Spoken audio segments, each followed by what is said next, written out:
একবার সাহাবী হযরত জাবের দয়াল নবীজি সাল্লাল্লাহু আলাইহি ওয়াসাল্লামকে দাওয়াত করলেন। নবীজি সাহাবীর দাওয়াত কবুল করলেন।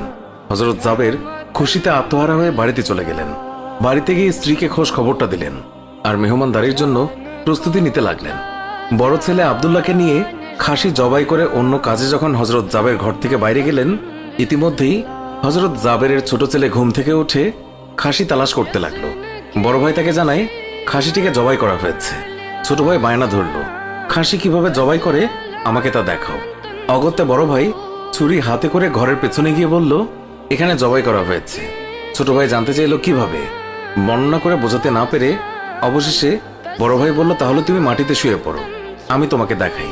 ছোট ভাই মাটিতে শোয়ার পর বড় ভাই তার গলায় ছুরি চালিয়ে জবাই করার নমুনা দেখাতে গিয়ে ছোট ভাইকে সত্যি সত্যি জবাই করে ফেলল। বড় ভাই যখন দেখলো ছোট ভাইয়ের গলা থেকে রক্ত গড়িয়ে পড়ছে, সে ছটফট করতে করতে একসময় নিস্তেজ হয়ে গেছে। তখন বুঝলো ব্যাপারটি কি ঘটেছে। আতঙ্কিত হয়ে সে নিকটবর্তী খেজুর গাছের চূড়ায় উঠে আত্মগোপন করে রইল। এদিকে হযরত জাবের পুত্রদের খোঁজে বাড়ির পেছনে এসে ছোট ছেলের অবস্থা দেখে থমকে গেলেন। অতঃপর তাকে বুকে করে স্ত্রীর কাছে গিয়ে বললেন, তাড়াতাড়ি একটি কম্বল নিয়ে এসো, বাচ্চাটিকে শুইয়ে দিই। স্ত্রী রক্তমাখা সন্তানের লাশ দেখে চিৎকার করে কাঁদতে লাগলেন। কিন্তু স্বামী হযরত জাবের তাকে সান্ত্বনা দিয়ে বললেন, আজ আমাদের শোক প্রকাশ করার দিন নয়, আজ দুঃখ দেখলে নবীজিও দুঃখিত হবেন। অতএব ধৈর্য ধারণ করো, কষ্ট করে হলেও মুখে হাসি ফুটিয়ে তোলো।